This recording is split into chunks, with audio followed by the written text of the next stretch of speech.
Bienvenidos a Nuestros Héroes, el programa institucional del Ministerio de Defensa Nacional que cada 8 días llega hasta sus hogares con las historias de hombres y mujeres que trabajan por su seguridad.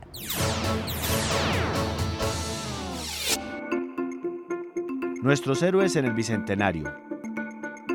Pedro Pascasio Martínez Rojas, considerado el pequeño prócer, pero a su vez el más grande por el profundo significado de su honradez, ética y sobre todo por su modo de actuar. Nació en 1807 en Belén, Boyacá. Siendo casi un niño se enlistó en el Ejército Patriota, donde le asignaron la tarea de cuidar los caballos más selectos de los patriotas. Cuenta la historia que en desarrollo de la batalla de Boyacá, al ser derrotado el ejército español, el general José María Barreiro trató de escapar. El soldado Pascasio lo reconoció y de inmediato le impidió huir, a pesar de que el oficial de España le ofreció una bolsa llena de monedas de oro. Pascasio, con un garrote que tenía en la mano en ese momento, redujo al general Barreiro, y con este acto se convirtió en un símbolo nacional de rectitud.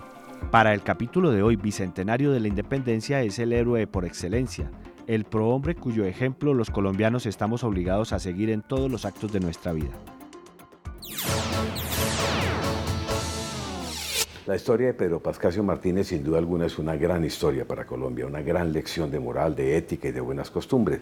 Pero vamos a hablar del Bicentenario y para ello tenemos la grata presencia del señor Mayor General Raúl Antonio Rodríguez Arévalo. Él es el jefe del Estado Mayor de Planeación del Ejército Nacional y gerente del Bicentenario. Pedro Pascasio Martínez, ¿qué le sugiere ese nombre, señor Mayor General? Bienvenido a nuestro... Gracias, doctor Fernando. Pedro Pascasio Martínez, el niño héroe, ejemplo de rectitud y un modelo a seguir por parte de las juventudes colombianas 200 años después de la gesta emancipadora. Sin duda alguna, estamos, repito, con el gerente del Bicentenario, pero vamos a mirar el siguiente documental que nos hace un contexto de lo que es esta celebración. ¡No reconocemos otro gobierno que el nuestro! ¡Libre, independiente, soberano! ¡Viva la República! Se cumplen 200 años de la independencia del dominio español, acontecimiento con el cual estamos celebrando 2 centurias de vida republicana que transformó las provincias de entonces en el país que somos hoy, Colombia. Todo partió del triunfo del ejército patriota encabezado por los generales Bolívar y Santander sobre las tropas realistas encabezadas por el general Barreiro. Hay gente que comienza en 1781 con la rebelión de los comuneros, pasa por 1810 con el grito de independencia en Santa Fe, Bogotá, aunque hubo otras provincias que se independizaron antes y después. Luego sigue con el régimen del terror que fue 1816, un reconocimiento a los llaneros, a los casanareños de 1816 al 18 y viene 1819. Pero el evento como tal no solamente es 1819, sino qué pasó en estos 200 años de construcción de nación. Formaremos un ejército de campesinos y de indios para defender nuestra tierra de los usurpadores.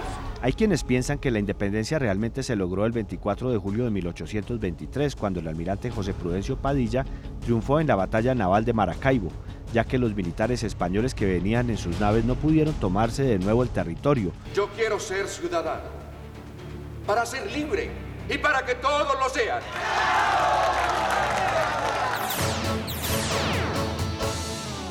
Señor General Rodríguez, ¿en qué vamos con el Bicentenario? Desde enero de este año iniciamos con cerca de 80 actividades de tipo ceremonial militar, de tipo estratégico, de tipo deportivo y cultural para enmarcar la celebración de los 200 años de la campaña libertadora, 200 años de nuestra independencia, el 7 de agosto, día de la batalla de Boyacá. Nos estamos alistando para celebrar una ceremonia importante en Río Negro, Antioquia, para honrar al general José María Córdoba.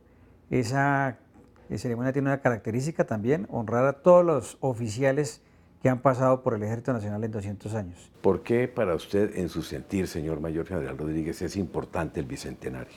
Porque es recordarle al país que hace 200 años hubo unos héroes que se sacrificaron, que atravesaron una cordillera imponente como es los Andes para llegar finalmente a derrotar al ejército español y darnos la libertad. Es necesario evocar esa gesta heroica para que los colombianos de hoy, especialmente los jóvenes, sepan que ha habido un ejército que los ha protegido desde que nació la República ese 7 de agosto hasta hoy. El siguiente informe nos remite a una actividad que hizo la señora vicepresidenta de la República, la doctora Marta Lucía Ramírez de Rincón, donde firmó convenios con varios gobernadores por donde atravesó la campaña libertadora y en los cuales se invertirán más o menos 3.3 billones de pesos.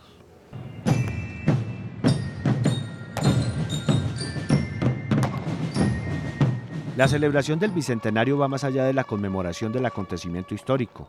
El Gobierno Nacional y 5 departamentos, Casanare, Arauca, Santander, Boyacá y Cundinamarca, trabajarán de la mano en los planes de inversión por cerca de 3.3 billones de pesos en programas de infraestructura vial y fomento del turismo. En principio, participarán 8 ministerios que priorizaron recursos del Plan Nacional de Desarrollo para este fin.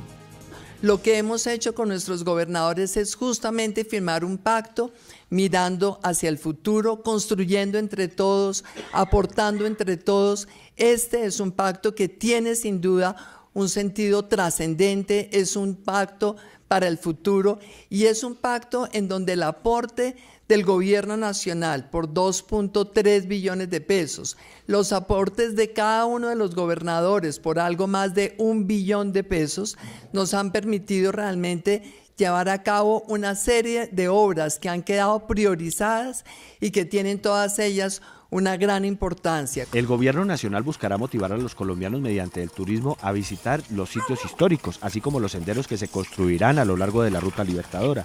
Alterno a ello, estos 3.3 billones de pesos contemplan iniciativas de desarrollo y bienestar para los habitantes de estos 5 departamentos.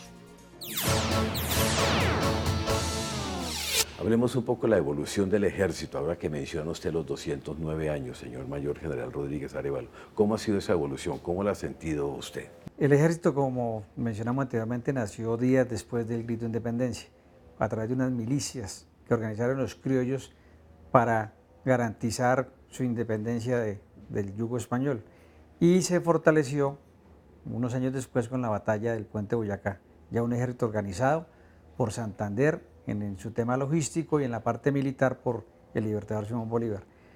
Durante ese siglo hubo ejércitos independientes, se puede decir, en cada provincia o departamento.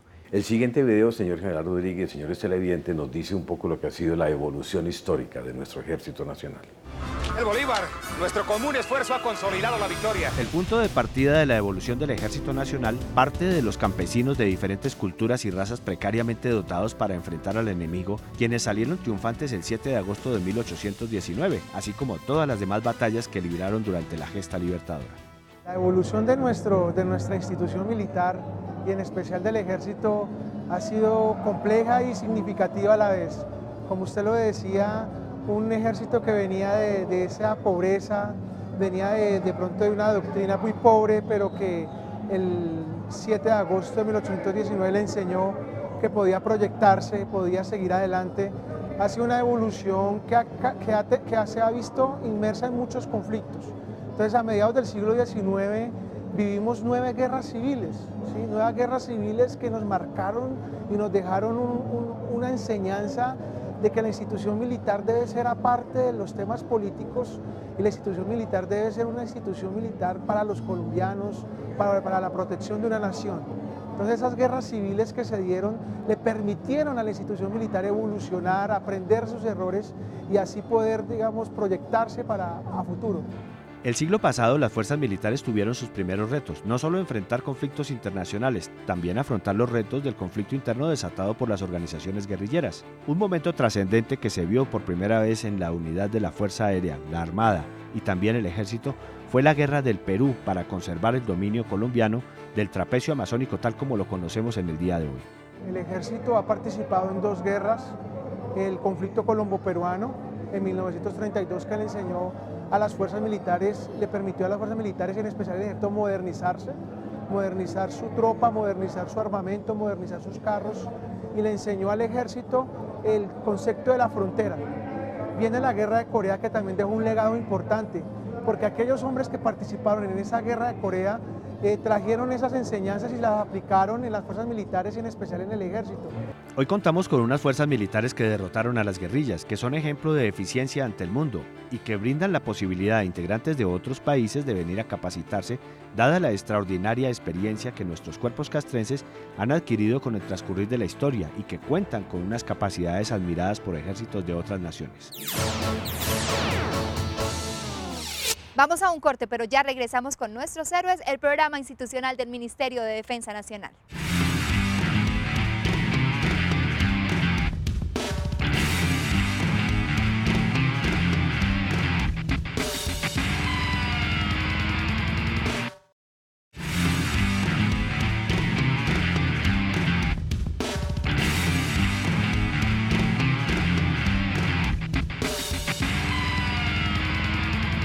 Señor Mayor General Rodríguez, vimos durante la ceremonia muy linda, por cierto, del 7 de agosto en el Puente Boyacá, cómo ha ido evolucionando los uniformes del Ejército.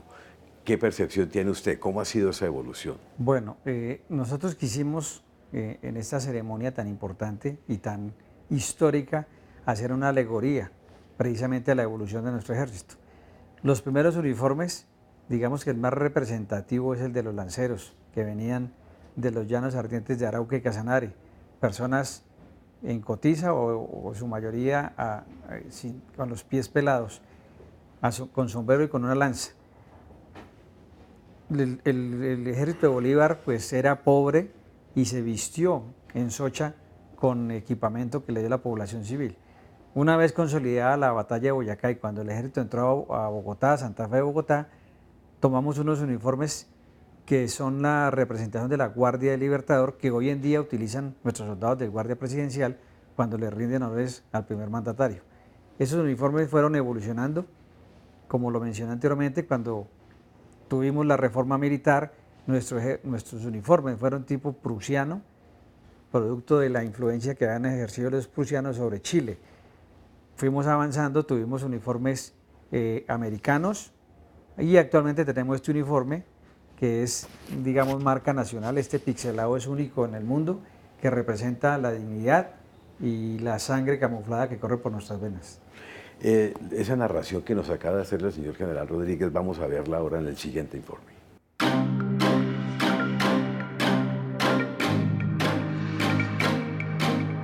El punto de partida de los uniformes parte del soldado patriota, mal provisto con sandalias, camisa, pantalón, sombrero, a decir verdad muy mal dotado para enfrentar los rigores de las batallas en la gesta libertadora. Después del grito de independencia entre 1815 y 1819, Bolívar va a introducir este uniforme que es la guardia, digamos la guardia de él, y está conformado por un uniforme totalmente rojo con pantalón azul y un sombrero de copa altísimo, que era para que el soldado se viera más alto y pudiera intimidar al enemigo. La escarapela que tiene arriba en su gorro es amarilla, azul y rojo, simbolizando de que la Gran Colombia ya existía, o la República de Colombia, y que era inspirada en Francisco Miranda, amarillo, azul y rojo. La historia de los uniformes permitió descubrir valientes mujeres que participaron en la Guerra de Independencia, con la misma valentía que los hombres. En la misma época de la Guerra de Independencia teníamos el uniforme del batallón Rifles. Era un batallón conformado por extranjeros y criollos, y también tenía sombrero de copa, venía con la Legión Británica, venía a los llanos del Apure, y en esta época también había mujeres porque estaba, digamos, Simona Amaya y Juana Bejar, quienes participaron en la Guerra de Independencia. Y por ejemplo, Simona Amaya se descubrió que era mujer porque en la batalla del Pantano de Vargas murió, y cuando fueron a socorrerla, al destaparle su uniforme, se dieron cuenta que era una mujer. De ahí en adelante, Colombia va a utilizar este uniforme desde 1819 hasta casi 1886, cuando viene una nueva reforma del Código Militar de 1881, van a suceder 9 guerras civiles y una de las últimas del siglo XIX es la Guerra de los 1000 días. Con el transcurrir del tiempo y los diferentes pisos térmicos en Colombia, los uniformes se han tenido que ir transformando acordes a las necesidades del terreno.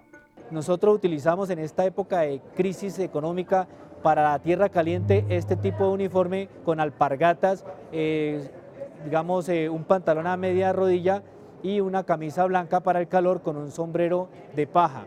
Esto era para utilizarlo en tierra caliente, y en el clima frío se utilizaba un uniforme de paño azul con sombrero negro y pantalón también a media rodilla de lino de color gris y esto era lo que utilizaban nuestros hombres en la Guerra de los 1000 días entre 1899 y 1902. La influencia internacional también ha sido un factor que ha incidido en la confección de los uniformes de las Fuerzas Militares de Colombia. De 1932 hasta 1951 vamos a tener una influencia alemana, suiza y vienen los americanos, y los americanos con el Tratado Internacional de la Asistencia Recíproca vamos a participar en la Guerra de Corea de 1951 con este uniforme para restablecer el orden en Corea cuando Corea del Norte invade Corea del Sur. Nuestros soldados combatieron desde 1951 hasta 1954. Regresamos a Colombia y nuevamente en 1956 hubo una crisis en el Canal del Suez. Enviamos al Batallón Colombia número 2 desde 1956 al 57. Este era nuestro uniforme, era casco azul porque pertenecíamos a las Fuerzas de Paz de las Naciones Unidas. Quizá el mayor reto ha sido enfrentar la lucha guerrillera, lo cual también trajo cambios para el uniforme de los soldados en Colombia. El uniforme de nuestros soldados a partir de 1970 es el tipo tigrillo y vamos a tener este uniforme durante todos los años 70, 80 y vamos a estar en diferentes lugares de Colombia.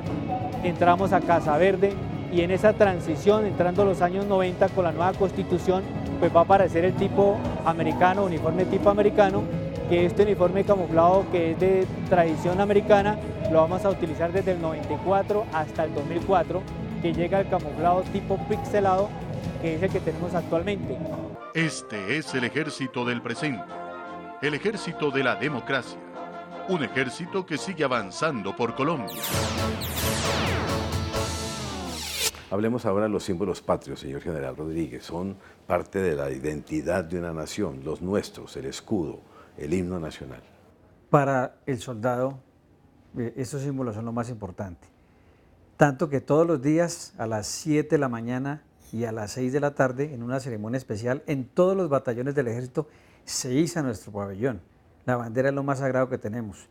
La bandera es tan importante que cuando un militar se muere, encima de su féretro se coloca la bandera, porque es lo que nosotros defendemos.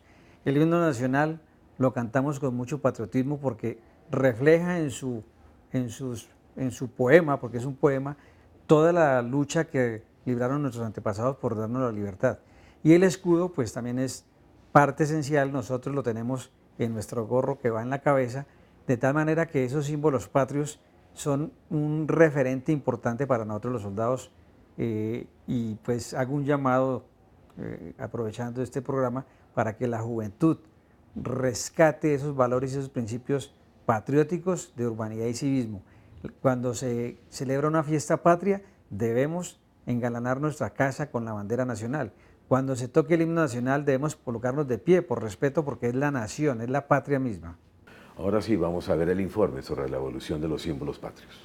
Saluda, dorada bandera, que un día, batiendo tus pliegues allá en Boyacá. A la par de la historia de las fuerzas militares en Colombia, de la consolidación de la vida republicana, tenemos símbolos patrios que se han consolidado con el paso de los años.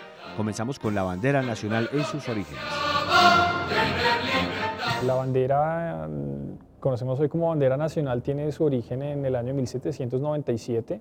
Es una bandera creada por un general, precisamente por un militar venezolano, Francisco de Miranda, en el que se inspira en los principios de la Revolución Francesa y le da un significado a las estrellas y a las franjas de colores que tiene en su constitución.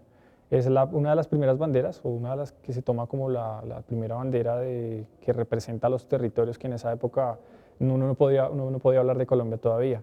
Estaba la Nueva Granada, estaba Venezuela, Capitanía General de Venezuela, la Real Audiencia de Quito, incluso más hacia el sur estaba el Virreinato del Plata. Entonces no habían como países constituidos como los conocemos hoy en día, sino que eran como zonas geográficas que los mismos españoles habían dividido y que así se les conocía. Entonces por eso en algún momento también Venezuela estuvo unida a Colombia como una sola república, de la cual se celebra pues el bicentenario de la Unión en el 2021. Fue la creación de la República de Colombia, que se conoce también como la Gran Colombia.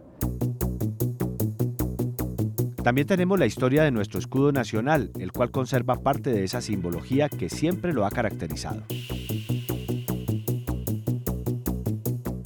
Pues el escudo también tiene un origen realista o español, más bien. porque el primer escudo que viene a representar lo que sería la Nueva Granada es creado especialmente por los españoles. Es un escudo de 1812 y la simbología que está dentro de la heráldica es muy clara, porque tiene una corona resplandeciente en la parte superior, que es representación de la monarquía.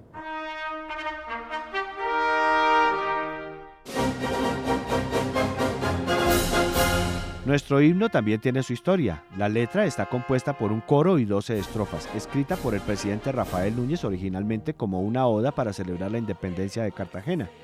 La música fue compuesta por el italiano Oreste Sindici. Fue adoptado como el himno de la República de Colombia el 18 de octubre de 1920.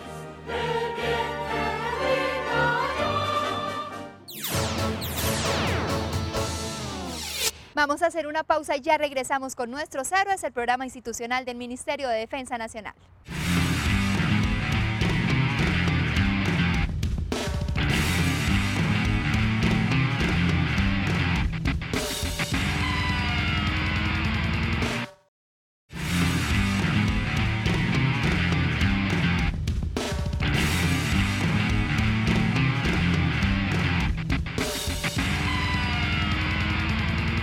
Señor General Rodríguez Arévalo, ¿por qué es importante mantener viva la memoria histórica del Bicentenario? Porque 200 años después de haber sellado la libertad con mucho sacrificio, con sangre, con sudor, la población colombiana debe recordar esos héroes que nos dieron la libertad. Estamos haciendo una campaña en los más de 1000 municipios que tiene el país y es colocar una placa en homenaje a los héroes. Hemos homenajeado a Bolívar, a Santander, a Córdoba, pero los héroes contemporáneos que han perdido su vida en defensa de la democracia los tenemos que honrar. Cada placa se coloca en su municipio para que esa región se acuerde que un hijo dio su vida por la democracia. Gran proyecto, sin duda, señor General Rodríguez, eso de reconocerle la vida y obra de los héroes contemporáneos, como usted muy bien los denomina. Pero vamos ahora al Museo Militar. Allí hay otra parte de la historia bicentenaria donde nos muestra cómo han evolucionado las armas del ejército.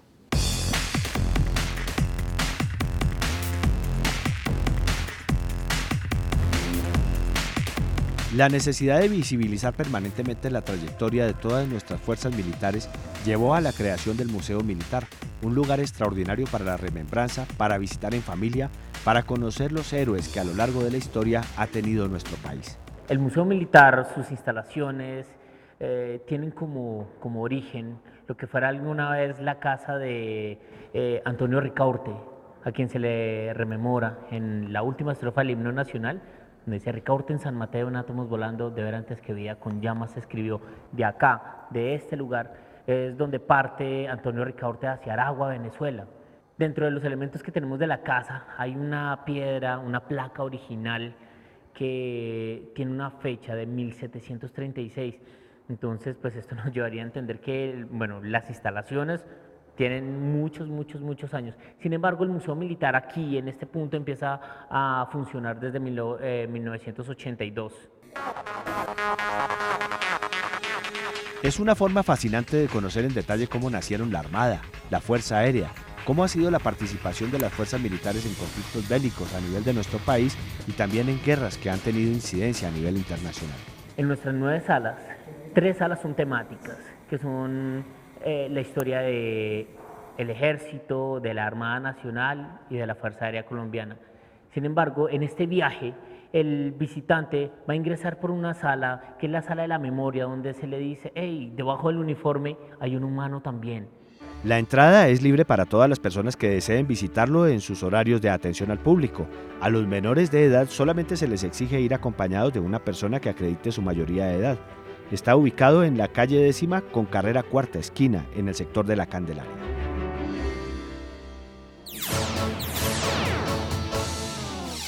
Señor Mayor General Raúl Antonio Rodríguez Arévalo, jefe de Estado Mayor del Ejército para Planeación y gerente del Bicentenario, una reflexión final sobre estos 200 años. Invito a los colombianos a que sigan apoyando a su ejército, que en 200 años de vida republicana ha sido la institución más importante, la que ha sostenido la democracia. En algún momento Bolívar dijo: no os olvidéis que primero fue ejército que república. Los soldados de Colombia lo único que hacen es hacer el bien, procurar el desarrollo, ayudar a las comunidades más vulnerables y sobre todo, como lo decía algún comercial hace días, damos la vida sin conocerlo usted, colombiano. Y además uno tendría que reflexionar qué sería de Colombia sin su ejército. Señor General Rodríguez, muchas gracias por haber estado en nuestros héroes. A usted, doctor Fernando, por la invitación. Y a ustedes, señores televidentes, también muchas gracias por su atención. Esto ha sido todo por hoy en Nuestros Héroes, pero nos encontramos dentro de 8 días con una nueva emisión. Los invito a que nos escriban a nuestro correo electrónico nuestroshéroestv@gmail.com o a que nos sigan en nuestro Twitter @mindefensa.